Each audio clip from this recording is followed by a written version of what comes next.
అందరికీ నమస్కారం. IYR talks మొదలుపెట్టి ఎఫెక్టివ్గా పోస్టింగ్స్ మొదలుపెట్టి ఒక సంవత్సర కాలం అయింది. ఈ సంవత్సర కాలంలో సబ్స్క్రైబర్స్ బేసు 3,000 నుంచి 33,000 దాకా పెరిగింది. ఐవైఆర్ టాక్స్ను ఆదరిస్తున్న మీ అందరికీ నా ధన్యవాదాలు.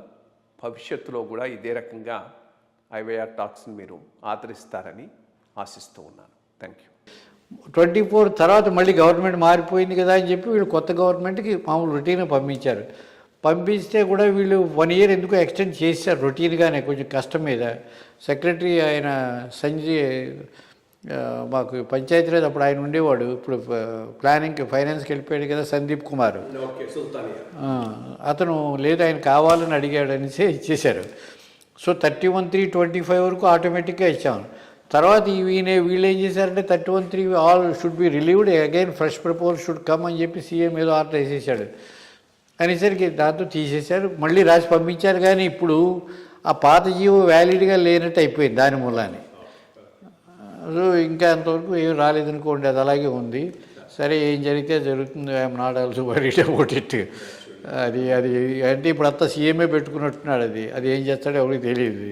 సో వీఆర్ నాట్ అంటే యాజ్ ఆన్ టుడే. బట్ నేను ఉన్నంతకాలం కూడా నేను చూసిందంతా కూడా సరిగ్గా ఆ వర్క్లే జరుగుతున్నాయి లేదా. ప్రతిదీ గవర్నమెంట్ ఆఫ్ ఇండియా ఏం చేస్తారంటే వాళ్ళు టీమ్స్ను కూడా పంపించి చేసేవారు, సరిగ్గా చేస్తున్నారు లేదా అంటే వాళ్ళు డిస్ట్రిక్ట్స్కి వెళ్ళి చెక్ చేసి ఎన్నో అబ్జెక్షన్స్ రాశారు. అబ్జెక్షన్స్ రాస్తే నేను లాస్ట్ టైం పాత గవర్నమెంట్లో ఉండకుండా రాశాను, ఇలా కొన్ని తప్పులు జరిగాయి. ఎలా అంటే కొన్ని దాని మీద గవర్నమెంట్ ఆఫ్ ఇండియా ఏం చేశారంటే కొంత రికవరీ మీరు కట్టేయండి మేము ఇవ్వమన్నారు. అంటే 150 crores పాపం state government agreed to give right రాయల్గా. అప్పుడు హరీష్ రావు ఫైనాన్స్ సెక్రటరీ ఉండగా కూడా చూసి that's all right, they have done a mistake, we have to pay అని చెప్పి 150 crores ఇచ్చేసాడు. ఆ రకంగా ఖర్చు పెట్టిందే రిఫండ్ ఇచ్చేశారు. బట్ అంటే టు బి ఫ్రాంక్, మా మీద మాత్రం ఏ రకమైనటువంటి ప్రెజర్స్ 40 to 90 అంటే ప్రెజర్స్కి ఏముంది, యాక్ట్ ఎవరు డీవియేట్ అవ్వడానికి భయపడతారు కాబట్టి. అంటే సీఎం ఊరిని ఈ రకం వర్క్ అది ఎలా ఉందంటే యాక్ట్లో state council can decide priorities అంటే ఏ రకం వర్కులు చేస్తే మంచిది అనే వరకే చెప్పగలదు. బట్ ఇండివిజువల్ వర్క్ సెలక్షన్ అంతా కూడా పంచాయతీ, ఓన్లీ గ్రామ పంచాయతీ తప్పితే ఇవి ఎవ్వరికీ పవర్స్ లేవు. Even minister cannot sanction anything, అంత పక్కడబందీగా పెట్టారు act. But priorities can be told. అంటే మీరు రోడ్లే తీసుకోండి, లేకపోతే ఇంటర్నల్ ఇవేమి డ్రైనేజెస్ ఈ ఫిషరీస్కి చేయండి, మేకలను షటిల్ తీసుకోండి అలా చెప్పొచ్చు. కానీ ఎవరికి ఇవ్వాలి, ఏ ఊళ్ళో ఇవ్వాలి అనేది only gram sabha should decide and collector should sanction. Collector gram sabha తప్పితే ఇంకెవరికి పవర్స్ లేవు. దానిలో శాంక్షన్ ఆర్డర్స్ ఓన్లీ కలెక్టరే, ఇంకెవరికి లేవు. అంత స్ట్రిక్ట్గా పెట్టారు. డిస్ట్రిక్ట్ ఆఫీసర్కే పవర్స్ ఇచ్చారు. ఆ రకంగా కొన్ని విషయాల్లో వీళ్ళు గబుక్కుని రాసేస్తే, వీళ్ళు కమ్యూనికేట్ చేస్తే నేను రాశాను తప్పు అంటే తర్వాత పాపం ఆయన దయాకర్ రావు కూడా కొండలరావు చెప్పినట్టుగానే చేయడం చెప్పేసేవాడు. అప్పుడు ఆయన ఏమి అంటే తెలియక చేసింది లేండి అది. అంటే వీళ్ళు ఏమనుకుంటారంటే మిగతా వాటిలాగే అన్నిటికీ ఇది మా పవర్స్ మా డబ్బు అనుకుంటారు, వర్కులు కదా అని అనుకున్నారు. కానీ అది ఈ యాక్ట్లో అలా ఇచ్చాడు. ఎందుకంటే 90% వాళ్ళు ఇస్తున్నారండి గవర్నమెంట్ ఆఫ్ ఇండియా. మన షేరు 10% ఓన్లీ.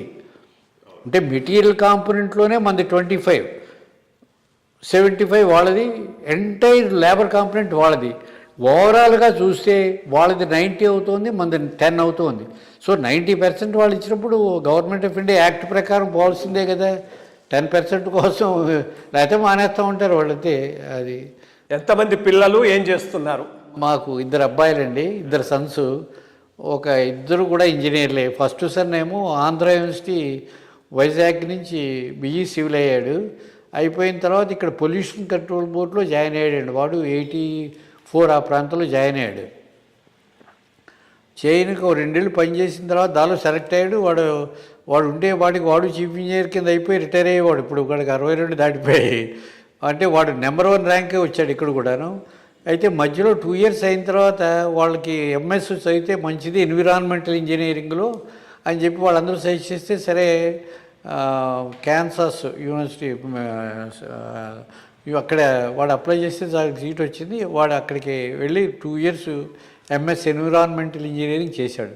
చేస్తే వాళ్ళు ఏం చేశారంటే వాళ్ళు ఎన్విరాన్మెంటల్ ఇంజనీరింగ్లోనే నేను ఉద్యోగం ఇచ్చేస్తా ఉండబోయంటే అక్కడే ఉండిపోయాడండి. అది కొన్నాళ్ళు చేశాక తర్వాత వాళ్ళు ఈ కంప్యూటర్ ఎగ్జామ్స్ అవి దాంట్లో పెడితే దానిలో సెలెక్ట్ అయితే అక్కడి నుంచి వాడు మారిపోయి ఎంత కుదరట్లేదని కంప్యూటర్ ఇంజనీరింగ్కి వచ్చేసాడు. ఇంకా వాడు న్యూయార్క్లోనే బ్లూంబర్గ్లో ఇంకా పెర్మనెంట్గా ఉండిపోయి అక్కడే ఉన్నాడు. వాడికి ఈ మధ్యని మేము పెద్దాళ్ళమే కదా అని రిక్వెస్ట్ చేస్తే వాళ్ళది బ్లూంబర్గ్ వాళ్ళది ఇండియాలో ఒక్క పూనాలో మాత్రం బ్రాంచ్ ఉందండి. ఆ యూనిట్ ఓన్లీ పూనా, ఇంకెక్కడా లేదు. ఒకసారి ఒక 3 years నీకు ఇక్కడ ఉండు అని చెప్పి 3 years మొన్న 1/4కి ఇక్కడికి ట్రాన్స్ఫర్ చేశారు. ఇప్పుడు పూనా వచ్చాడు మా పెద్ద అబ్బాయి కోడలు. వాడికి కూడా ఒక అమ్మాయికి పెళ్ళి అయిపోయింది. అబ్బాయి కూడా ఇంజనీరింగ్ చేశాడు. ఇద్దరు అక్కడే ఇంకా వాడు అక్కడే సిటిజన్స్ కాబట్టి అక్కడే ఉద్యోగాలు చేస్తున్నారు. మా రెండో వాడు ఏమో వాడు ఆర్ఈసీ వరంగల్లో చదివాడండి, ఎలక్ట్రానిక్స్ అండ్ కమ్యూనికేషన్స్. తర్వాత ఇక్కడే ఐఐటి మెడ్రాస్లోనే ఎంటెక్ కూడా అయిపోయింది. వాడు టీసీఎస్లో ముందర జాయిన్ అయ్యాడు. జాయిన్ అయినప్పుడే వాళ్ళు ఏం చేశారంటే వాళ్ళ ప్రాజెక్ట్స్ మీద జాయిన్ అయిన 6 నెలలు ఆస్ట్రేలియా పంపించారు. సో 2 ఏళ్ళు వాడు సిడ్నీలో ఉండిపోయాడు అక్కడే. మళ్ళీ రాగానే యుఎస్ పంపించారు, మళ్ళీ అక్కడ ఉండిపోయాడు. ఈ అంతా ఆవిడేసరికి వాడికి చివరికి మళ్ళీ అక్కడ పెళ్లి కోసం వెనక్కి వస్తే అప్పుడు యుఎస్కి వాళ్ళు వీసా రిఫ్యూజ్ చేశారు, ఒప్పుకోలేదు. వాళ్ళంతా రాశారు వాళ్ళు మాకు కావాలి. వాడు క్యాన్సాస్ మన సెయింట్ లూయిస్లో పనిచేసేవాడండి. F-16s వాడు వార్షిప్స్ ఎయిర్షిప్ డిఫెన్సివ్ చేసే కంపెనీ అనమాట అండి, దానిలో పనిచేసేవాడు. వాడు ఇక్కడ చాలా ఇంపార్టెంట్ కావాలని రాసినా కానీ వీళ్ళు రిఫ్యూజ్ చేశారు. అప్పుడేదో సింగిల్ ఎంట్రీ ఉండేది అప్పుడు. సరే అప్పుడు ఇక్కడ మళ్ళీ ఇక్కడే చేరిపోయాడు వాడు. ఓఎన్జీసీలో కాదు ఇదేది మనం ఏదో దేనిలో చేశారు. చేస్తే వీళ్ళు మళ్ళీ ఫ్లోరిడా పంపించారు. దానికి మళ్ళీ వాళ్ళు యాక్సెప్ట్ చేసి పంపించేశారు. చేస్తే వాడు అక్కడ ఉండగా కెనడాలో బెల్ కంపెనీ వాళ్ళకి చేసేవాడండి. వాళ్ళు మేము పెర్మనెంట్గా తీసుకుంటాం వచ్చామంటే సరే అన్నాడు.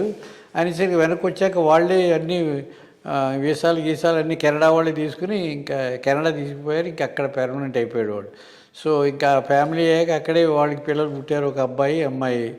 వాళ్ళకి అబ్బాయికి పెళ్ళి అయిపోయింది మొన్న, అందుకే వెళ్ళి వచ్చానండి నేను. అమ్మాయికి ఇంకా అవ్వలేదు కానీ ఇద్దరు ఉద్యోగాలు. అమ్మాయి ఏమో వాళ్ళకి ఇది బ్యాంకు, నేషనల్ బ్యాంక్ ఒకటి ఉంది కెనడాది, దానిలోనే బికమ్ డైరెక్టర్ అయిపోయింది ఇప్పుడు అక్కడే.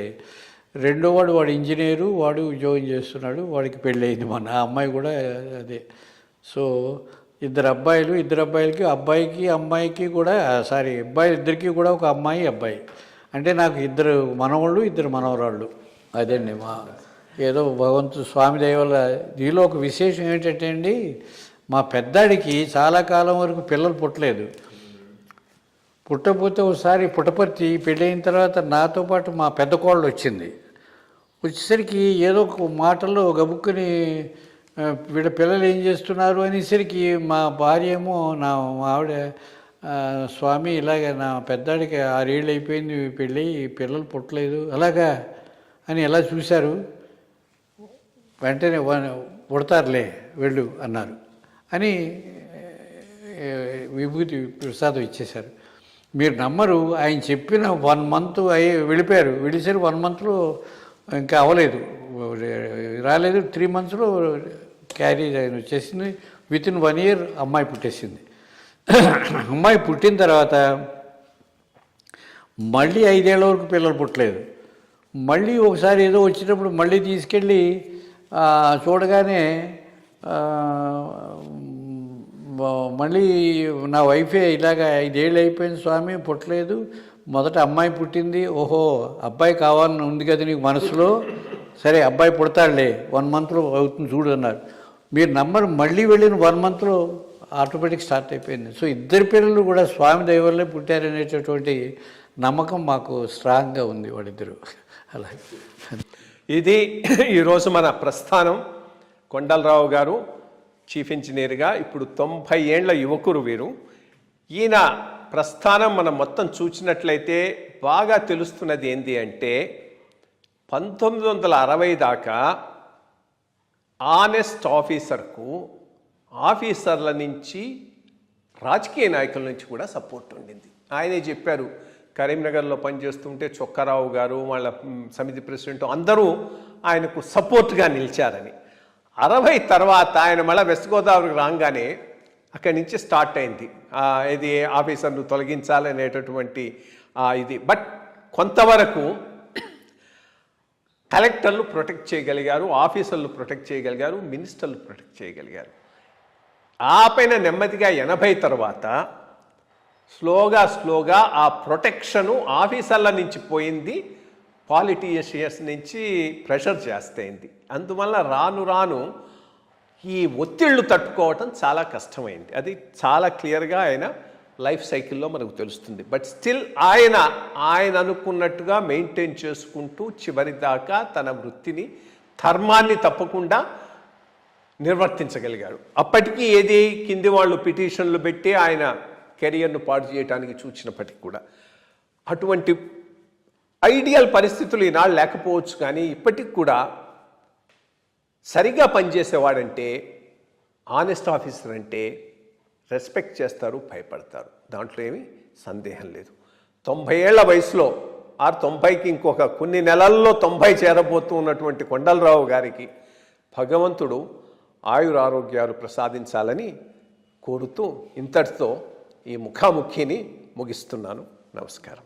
నమస్కారం కొండలరావు గారు. నమస్కారం. నమస్కారం. నమస్కారం.